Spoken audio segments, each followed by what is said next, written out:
ಜಗತ್ತಿನ ಅತಿ ಪ್ರಾಚೀನ ವಿಶ್ವವಿದ್ಯಾಲಯ. ಚಾಣಕ್ಯ, ಪಾಣಿನಿ, ಚರಕರಂತಹ ಮೇಧಾವಿಗಳು ಕಲಿತಂತಹ ವಿದ್ಯಾಲಯ. ವಸತಿಯುಕ್ತ ವಿಶ್ವವಿದ್ಯಾಲಯವಾಗಿತ್ತು. ಆದರೆ ಯಾವುದೇ ಶುಲ್ಕವಿರಲಿಲ್ಲ. ಅಲ್ಲಿ ಪರೀಕ್ಷೆಗಳೇ ಇರಲಿಲ್ಲ. ಆದರೆ ಜಗತ್ತಿನ ಮೂಲೆ ಮೂಲೆಗಳಿಂದ ವಿದ್ಯಾರ್ಥಿಗಳನ್ನು ಆಕರ್ಷಿಸಿತ್ತು. ಗಣಿತ, ತರ್ಕ, ಖಗೋಳ, ವಿಜ್ಞಾನ, ತತ್ವಜ್ಞಾನ ಹೀಗೆ ಎಲ್ಲ ಪ್ರಕಾರದ ಜ್ಞಾನಗಳಿದ್ದವು. ಇಂತಹ ಮಹಾನ್ ಜ್ಞಾನಸೌಧದ ಮೇಲೆ ಅನಾಗರಿಕರ ಆಕ್ರಮಣ, ವಿಧ್ವಂಸ. ಅದುವೇ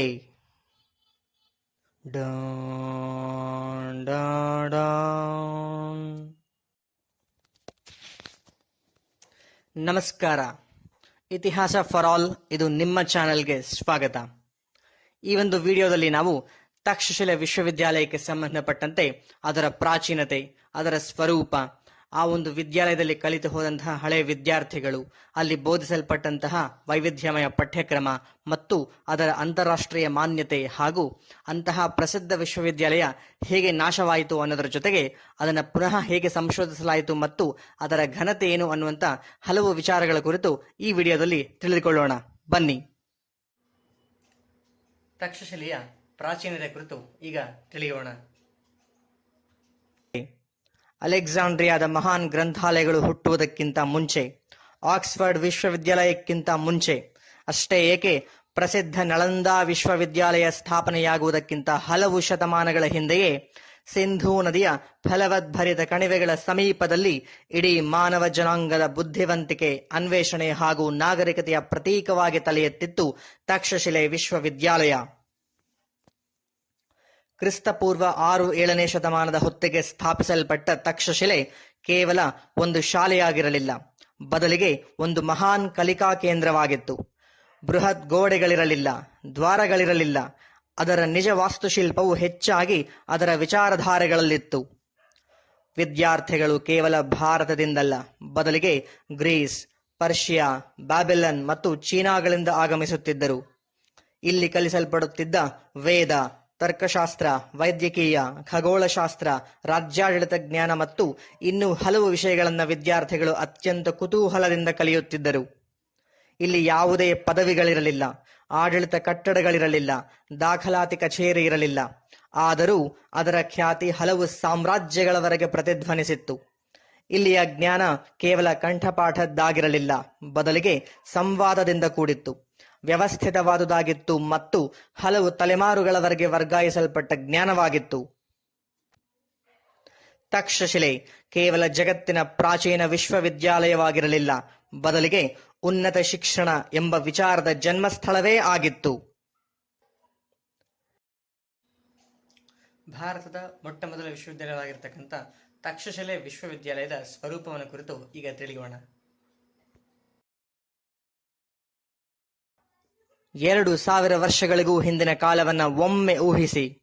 ಪುಸ್ತಕಗಳು ಸಿದ್ಧಗೊಳ್ಳುವುದಕ್ಕಿಂತ ಮೊದಲೇ, ವಿಶ್ವವಿದ್ಯಾಲಯಗಳ ಗೋಡೆಗಳು ನಿರ್ಮಾಣವಾಗುವುದಕ್ಕಿಂತ ಮೊದಲೇ ಮುಕ್ತ ಆಕಾಶದ ಕೆಳಗೆ ಇಲ್ಲಿ ಜ್ಞಾನ ಪ್ರವಾಹವು ಹರಿದಿತ್ತು. ತಕ್ಷಶಿಲೆ ಕೇವಲ ಕಲಿಕಾ ಕೇಂದ್ರವಾಗಿರಲಿಲ್ಲ, ಸಾವಿರಾರು ವಿದ್ಯಾರ್ಥಿಗಳು ಹಾಗೂ ಶಿಕ್ಷಕರು ಒಟ್ಟಾಗಿ ಜೀವಿಸಿದ್ದ, ಅಧ್ಯಯನಿಸುತ್ತಿದ್ದ ಜೀವಂತ ವಿಶ್ವವಿದ್ಯಾಲಯವಾಗಿತ್ತು. ಜಗತ್ತಿನ ದೂರ ದೂರದ ಮೂಲೆಗಳಿಂದ, ಅಂದರೆ ಭಾರತದ ನವಮನಸ್ಸುಗಳು, ಗ್ರೀಸ್ನಿಂದ ಕಲಿಕಾರ್ಥಿಗಳು, ಚೀನಾದಿಂದ ಭಿಕ್ಷುಗಳು ಹಾಗೂ ಬ್ಯಾಬಿಲನ್ನ ನಕಲುದಾರರು ಇಲ್ಲಿಗೆ ಆಗಮಿಸಿದ್ದರು. ಬ್ರಹ್ಮಾಂಡದ ಕುರಿತಾಗಿ ಚರ್ಚಿಸಲು, ರೋಗಗಳನ್ನು ಗುಣಪಡಿಸಿಕೊಳ್ಳಲು ಹಾಗೂ ಆತ್ಮವನ್ನು ಶೋಧಿಸುವ ಸಲುವಾಗಿ ಇಲ್ಲಿನ ಶಿಲೆಗಳಿಂದ ನಿರ್ಮಿಸಿದ ಕೊಠಡಿಗಳಲ್ಲಿ ಮತ್ತು ಮಣ್ಣಿನಿಂದ ನಿರ್ಮಿಸಿದ ಮನೆಗಳಲ್ಲಿ ಅವರು ವಾಸವಾಗಿದ್ದರು. ಇಲ್ಲಿನ ಗಾಳಿಯು ಸಂಸ್ಕೃತ ಮಂತ್ರಗಳು, ಆಧ್ಯಾತ್ಮಿಕ ಚರ್ಚೆಗಳ ಪ್ರಶಾಂತ ಪ್ರತಿಧ್ವನಿಗಳಿಂದ ಸುಳಿದಾಡುತ್ತಿತ್ತು. ಜ್ಞಾನವು ಕೇವಲ ಬೋಧಿಸಲ್ಪಡುತ್ತಿರಲಿಲ್ಲ, ಬದಲಿಗೆ ಅನುಭವಕ್ಕೆ ಬರುವಂತಿತ್ತು. ಇಟ್ಟಿಗೆಗಳ ಬದಲಿಗೆ ಪ್ರಶ್ನೆಗಳಿಂದಲೇ ನಿರ್ಮಾಣವಾದ ಪವಿತ್ರ ಸಮುದಾಯದೊಂದಿಗೆ ಜೀವಿಸುವ ಅವಕಾಶವಿತ್ತು. ರಾತ್ರಿಯು ನೂರಾರು ವಸತಿ ಗೃಹಗಳ ತೈಲ ದೀಪಗಳ ಕಾಂತಿಯಿಂದ ಝಗಮಗಿಸುತ್ತಿತ್ತು. ಹಗಲಿನ ಸಮಯ ಹಲವು ಸಾಮ್ರಾಜ್ಯಗಳವರೆಗೆ ಪ್ರತಿಧ್ವನಿಸುತ್ತಿದ್ದ ವಿಚಾರಧಾರೆಗಳಿಂದ ಬೆಳಗುತ್ತಿತ್ತು. ತಕ್ಷಶಿಲೆ ಕೇವಲ ಜಗತ್ತಿನ ಅತ್ಯಂತ ಪ್ರಾಚೀನ ವಿಶ್ವವಿದ್ಯಾಲಯವಾಗಿರಲಿಲ್ಲ, ಹಲವು ಪ್ರದೇಶಗಳ ಆಸಕ್ತ ಮನಸ್ಸುಗಳು ಕೂಡಿ ಬಾಳಿದ ಒಂದೇ ಕುಟುಂಬವಾಗಿತ್ತು. ಅದು ಜಗತ್ತಿನ ಮೊಟ್ಟ ಮೊದಲ ಪ್ರಾಚೀನ ಶೈಕ್ಷಣಿಕ ನಗರವೇ ಆಗಿತ್ತು. ಔಪಚಾರಿಕ ಪರೀಕ್ಷೆಗಳಿರಲಿಲ್ಲ. ತಕ್ಷಶಿಲೆಯಲ್ಲಿ ಶಿಕ್ಷಣವೆಂದರೆ ಅಂಕಗಳಿಗಾಗಿ ಓಡುವ ಸ್ಪರ್ಧೆಯಾಗಿರಲಿಲ್ಲ. ಅಲ್ಲಿ ಔಪಚಾರಿಕ ಪರೀಕ್ಷೆಗಳೇ ಇರಲಿಲ್ಲ, ಡಿಪ್ಲೊಮಗಳಿರಲಿಲ್ಲ, ನಿಶ್ಶಬ್ದವಾಗಿ ನಿಲ್ಲುವ ವಿದ್ಯಾರ್ಥಿಗಳ ಸಾಲುಗಳಿರಲಿಲ್ಲ. ಬದಲಿಗೆ ಶಿಕ್ಷಣವೆಂಬುದು ಅತ್ಯಂತ ಪವಿತ್ರವಾದುದಾಗಿತ್ತು. ಸತ್ಯಾನ್ವೇಷಣೆಯಾಗಿತ್ತೇ ಹೊರತು ದರ್ಜೆಯನ್ನು ಬೇಡುವ ಪ್ರದರ್ಶನವಾಗಿರಲಿಲ್ಲ. ಗುರುಗಳು ವಿದ್ಯಾರ್ಥಿಗಳನ್ನು ಲಿಖಿತ ಪರೀಕ್ಷೆಗಳಿಂದಲ್ಲ, ಬದಲಿಗೆ ಕುತೂಹಲ, ಶಿಸ್ತು ಮತ್ತು ಅರ್ಥಗ್ರಹಿಕೆಯ ಆಧಾರದ ಮೇಲೆ ಅವರ ಗುಣಮಟ್ಟವನ್ನು ನಿರ್ಧರಿಸುತ್ತಿದ್ದರು. ಚರ್ಚೆ, ಅವಲೋಕನಗಳ ಮೂಲಕ ಅವರ ವಿವೇಕ ಜ್ಞಾನವನ್ನ ಅಳೆಯಲಾಗುತ್ತಿತ್ತು. ಯಾವುದೇ ಶುಲ್ಕವಿರಲಿಲ್ಲ. ಇಲ್ಲಿ ಶಿಕ್ಷಣ ಸಾಮಾನ್ಯವಾಗಿ ಉಚಿತವಾಗಿರುತ್ತಿತ್ತು. ಕಲಿಕೆಯನ್ನು ಪ್ರೋತ್ಸಾಹಿಸುವುದು ನಮ್ಮೆಲ್ಲರ ಸಾಮೂಹಿಕ ಜವಾಬ್ದಾರಿ ಎಂದು ಭಾವಿಸಿದ್ದ ರಾಜ, ಶ್ರೀಮಂತರು ಮತ್ತು ಸ್ಥಳೀಯರ ಉದಾರತೆಯಿಂದ ಪೋಷಿಸಲ್ಪಟ್ಟಿತ್ತು. ಶಿಕ್ಷಣ ಮುಗಿದ ನಂತರ ವಿದ್ಯಾರ್ಥಿಗಳು ತಮ್ಮೊಂದಿಗೆ ಪ್ರಮಾಣ ಪತ್ರಗಳ ಬದಲಿಗೆ ಗುರುಗಳ ಆಶೀರ್ವಾದ ಮತ್ತು ಸಮಾಜ ಸೇವೆಯ ಮಹತ್ತರ ಉದ್ದೇಶಗಳನ್ನು ಹೊತ್ತು ಹೊರನಡೆಯುತ್ತಿದ್ದರು. ತಾವು ಕಲಿತ ಜ್ಞಾನ ಮತ್ತು ವಿವೇಕದಿಂದ ಜನರನ್ನು ಉನ್ನತೀಕರಿಸುತ್ತಿದ್ದರು. ಶಿಕ್ಷಣವೆಂದರೆ ಅಂತ್ಯರಹಿತ, ಅಗಣಿತ, ಬೆಲೆಕಟ್ಟಲಾಗದ್ದು ಎಂದು ಪರಿಗಣಿಸಿದ ಪ್ರಪಂಚವೇ ತಕ್ಷಶಿಲೆ. ಶಿಕ್ಷಣವೆಂದರೆ ಭಕ್ತಿ ಮತ್ತು ಧರ್ಮ ಎಂದು ಪ್ರತಿಪಾದಿಸಿದ ಪ್ರಪಂಚವೇ ತಕ್ಷಶಿಲೆ.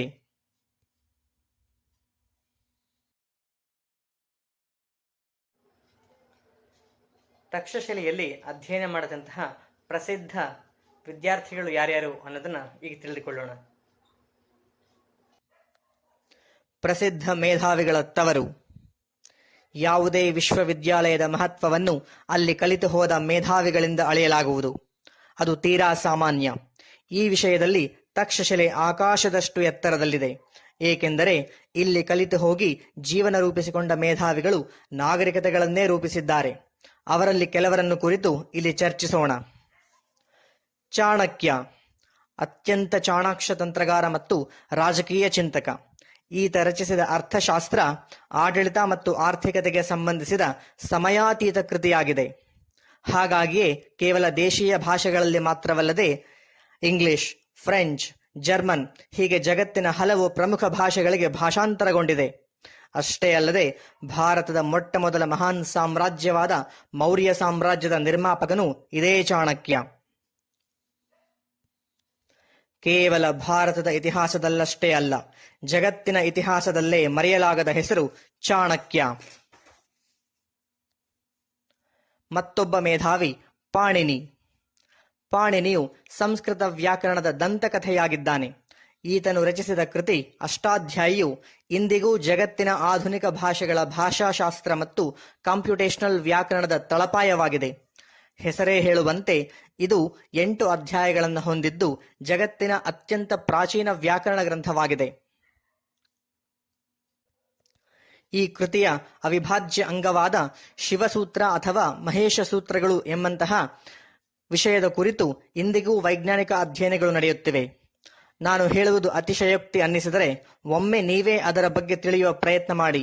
ಆಗ ನಾನು ಹೇಳುತ್ತಿರುವುದು ತುಂಬಾ ಕಡಿಮೆ ಎಂಬುದು ನಿಮ್ಮ ಅರಿವಿಗೆ ಬರುತ್ತದೆ.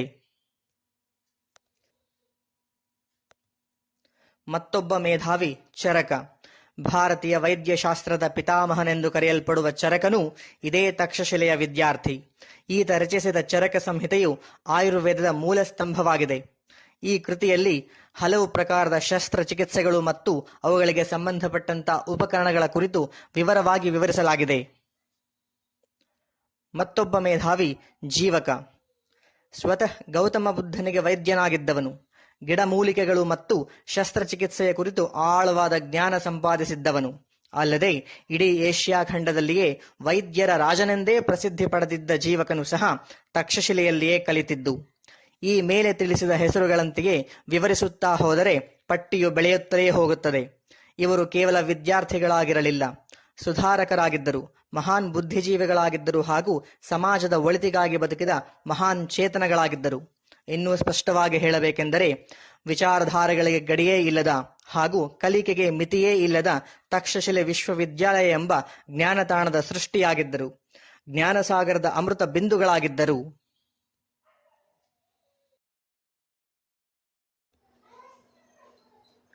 ತಕ್ಷಶಿಲೆಯಲ್ಲಿ ಬೋಧಿಸಲ್ಪಡುತ್ತಿದ್ದಂತಹ ವಿವಿಧ ಪಠ್ಯಕ್ರಮ ಯಾವುದು ಅನ್ನೋದನ್ನ ಈಗ ತಿಳಿಯೋಣ ಬನ್ನಿ. ವೈವಿಧ್ಯಮಯ ಪಠ್ಯಕ್ರಮ. ತಕ್ಷಶಿಲೆಯಲ್ಲಿ ಜ್ಞಾನಕ್ಕೆ ಮಿತಿ ಎಂಬುದೇ ಇರಲಿಲ್ಲ. ಅದು ಕೇವಲ ಆಧ್ಯಾತ್ಮಿಕ ಕಲಿಕೆಯ ಪೀಠವಾಗಿರಲಿಲ್ಲ. ಜಗತ್ತು ಹಿಂದೆಂದೂ ಕಾಣದಂತಹ ಅತ್ಯಂತ ವೈವಿಧ್ಯಮಯ ಪಠ್ಯಕ್ರಮವನ್ನು ಬೋಧಿಸಿದಂತಹ ಅಗಾಧ ಬೌದ್ಧಿಕ ಶಕ್ತಿ ಕೇಂದ್ರವಾಗಿತ್ತು. ಇಲ್ಲಿ 60ಕ್ಕೂ ಹೆಚ್ಚಿನ ವಿಷಯಗಳನ್ನು ಅಥವಾ ಶಿಸ್ತುಗಳನ್ನು ಬೋಧಿಸಲಾಗುತ್ತಿತ್ತು. ಪ್ರತಿಯೊಂದು ವಿಷಯವೂ ಒಂದೊಂದು ವಿಶ್ವವೇ ಎನ್ನುವಷ್ಟು ಆಳವಾದ ಜ್ಞಾನವನ್ನು ನೀಡಲಾಗುತ್ತಿತ್ತು. ಒಂದು ಕಡೆ ಭಾಷೆ ಮತ್ತು ವ್ಯಾಕರಣಗಳಿಗೆ ಸಂಬಂಧಿಸಿದಂತೆ ಸಂಸ್ಕೃತ, ಪಾಳಿ ಮತ್ತು ಗ್ರೀಕ್ ಭಾಷೆಗಳನ್ನು ಹೇಳಿಕೊಡುತ್ತಿದ್ದರೆ, ಇನ್ನೊಂದು ಕಡೆ ಆಯುರ್ವೇದ ಮತ್ತು ಶಸ್ತ್ರಚಿಕಿತ್ಸೆಗಳಿಗೆ ಸಂಬಂಧಿಸಿದಂತೆ ಆಸಕ್ತ ವೈದ್ಯಕೀಯ ವಿದ್ಯಾರ್ಥಿಗಳು ಕಲಿಯುತ್ತಿದ್ದರು. ಶಸ್ತ್ರೋಪಕರಣಗಳು ಮತ್ತು ಗಿಡಮೂಲಿಕೆಗಳ ಔಷಧಗಳಿಂದ ಗಾಯಗಳನ್ನು ವಾಸಿ ಮಾಡುವುದನ್ನು ಅವರಿಗೆ ಬೋಧಿಸಲಾಗುತ್ತಿತ್ತು. ಮತ್ತೊಂದು ಕಡೆ ಮುಕ್ತ ಆಕಾಶದ ಕೆಳಗೆ ಖಗೋಳಾಸಕ್ತ ವಿದ್ಯಾರ್ಥಿಗಳು ನಕ್ಷತ್ರಪುಂಜಗಳನ್ನು ಗುರುತಿಸುತ್ತಾ ಸಮಯ, ಗ್ರಹಗಳು ಮತ್ತು ಬ್ರಹ್ಮಾಂಡದ ಕುರಿತು ವಾದದಲ್ಲಿ ತೊಡಗಿದ್ದರು. ಇನ್ನು ಗಣಿತಜ್ಞರು ಅಂಕೆ ಸಂಖ್ಯೆಗಳ ಮತ್ತು ರೇಖಾಗಣಿತವನ್ನ ತಾಳೆಗರಿಗಳ ಮೇಲೆ ಗೀಚುತ್ತಾ ಬೀಜಗಣಿತ ಮತ್ತು ಅಂಕಗಣಿತಕ್ಕೆ ಬೇಕಾದ ಆರಂಭಿಕ ಬುನಾದಿಗಳನ್ನು ನಿರ್ಮಿಸುತ್ತಿದ್ದರು. ಕಲಾಕಾರರು ಶಿಲ್ಪಕಲೆ, ಚಿತ್ರಕಲೆ ಮತ್ತು ಲಲಿತ ಕಲೆಗಳಲ್ಲಿ ತಮ್ಮ ಕೌಶಲವನ್ನು ಹೆಚ್ಚಿಸಿಕೊಳ್ಳುತ್ತಿದ್ದರೆ, ಯೋಧರಾಗ ಬಯಸುವವರು ಬಿಲ್ವಿದ್ಯೆ, ಯುದ್ಧ ವಿಜ್ಞಾನ ಮತ್ತು ರಣತಂತ್ರಗಳಲ್ಲಿ ತರಬೇತಿ ಪಡೆಯುತ್ತಿದ್ದರು. ತತ್ವಜ್ಞಾನದಿಂದ ರಾಜಕೀಯದವರೆಗೆ, ಭೌತಶಾಸ್ತ್ರದಿಂದ ಕಾನೂನಿನವರೆಗೆ, ಹೀಗೆ ಜೀವನದ ಪ್ರತಿಯೊಂದು ಆಯಾಮವನ್ನು ಇಲ್ಲಿ ಹೇಳಿಕೊಡಲಾಗುತ್ತಿತ್ತು. ಇಲ್ಲಿಯ ಜ್ಞಾನ ಕೇವಲ ಆಧ್ಯಾತ್ಮಿಕ ವಿಚಾರಕ್ಕೆ ಸೀಮಿತವಾಗಿರಲಿಲ್ಲ.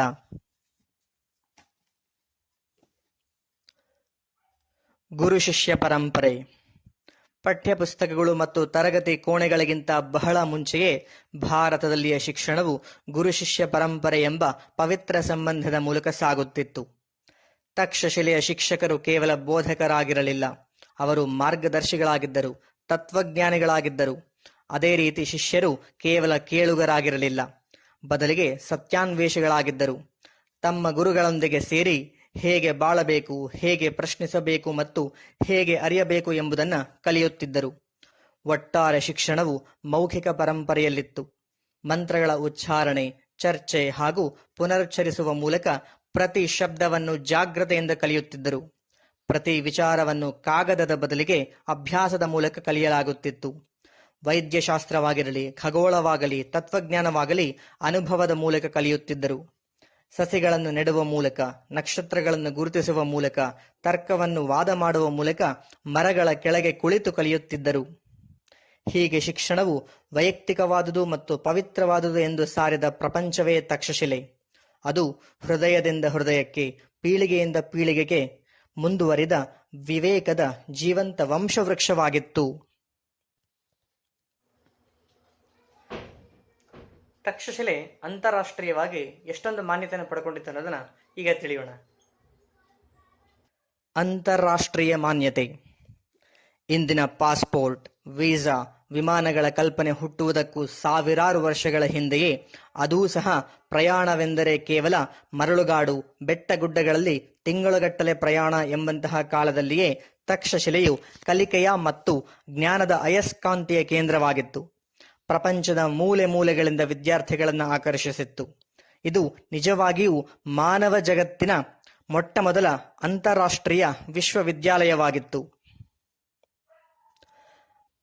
ಬ್ಯಾಬಿಲನ್ನ ಪ್ರಸಿದ್ಧ ನಗರಗಳು, ಗ್ರೀಸ್ನ ಬಂಗಾರದ ಕಡಲುಗಳು, ಚೀನಾ ಮತ್ತು ಮಧ್ಯ ಏಷ್ಯಾದ ದೂರದ ಹೃದಯ ಭಾಗಗಳಿಂದ ವಿದ್ಯಾರ್ಥಿಗಳು, ಸನ್ಯಾಸಿಗಳು, ವೈದ್ಯರು ಹಾಗೂ ತತ್ವಜ್ಞಾನಿಗಳು ತಕ್ಷಶಿಲೆಯ ಕಡೆ ಪ್ರಯಾಣ ಬೆಳೆಸಿದ್ದರು. ದೇವಸ್ಥಾನ ಅಥವಾ ವ್ಯಾಪಾರಗಳಿಗಿಂತ ಹೆಚ್ಚಾಗಿ ಇಲ್ಲಿನ ಜ್ಞಾನಕ್ಕೆ ಆಕರ್ಷಿತರಾಗಿದ್ದರು. ತರ್ಕ, ವೈದ್ಯ, ಖಗೋಳ, ಗಣಿತ, ರಾಜ್ಯಜ್ಞಾನ ಮತ್ತು ಭಾಷೆ ಮುಂತಾದ ವಿಷಯಗಳಲ್ಲಿ ಆಳವಾದ ಜ್ಞಾನ ಪಡೆಯಲು ಆಗಮಿಸಿದ್ದರು.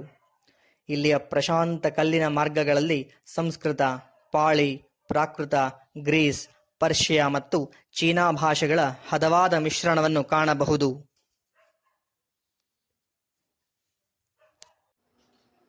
ಇಂತಹ ಪ್ರಸಿದ್ಧ ತಕ್ಷಶಿಲೆ ವಿಶ್ವವಿದ್ಯಾಲಯ ಯಾವ ಥರ ನಾಶ ಆಯಿತು ಗೊತ್ತಾ?